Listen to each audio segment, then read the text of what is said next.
ሰላም ጤና ይስጥልኝ። እንዴት ናችሁ? ምንጣፍ ገብቶላችኋል። 3 ፍሬ አንድ አይነት ደስ አይልም? ይሄ ምንጣፍ 3 ፍሬ አንድ አይነት አለው። 3 በ4 3 በ4 ነው ማለት ነው። ዋጋው 55,000 ብር ነው። ሳያልቅባችሁ ይሄው ወሰዱ።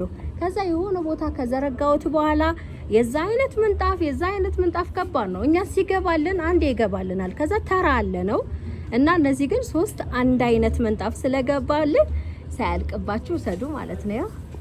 እንዴት እንደሚያምር ብታዩ። 3 ፍሬ ነው፣ አንድ አይነት ነው። 3 በ4 ነው። ዋጋው 55,000 ብር ነው። ቆንጆ ግሬ ነው። ይሄው ውፍረቱ ይሄው የምንጣፍ ውፍረት በጣም የሚያምር ምንጣፍ ነው። ይኸውና አይ ቲንክ አያችሁት? በጣም የሚያምር ቆንጆ ምንጣፍ ነው ማለት ነው። በተለይ ለአረቢያን መጅሊስ መሀል ላይ የሚነጠፍ ይኸውላችሁ ሳሎን ቤታችሁ ላይ የሚነጠፍ ነው። 55,000 ብር ነው ዋጋው። 3 በ4 ነው። እንዳያልቅባችሁ 3 ፍሬ ነው እንደዚህ አይነት ያለኝ አንድ አይነት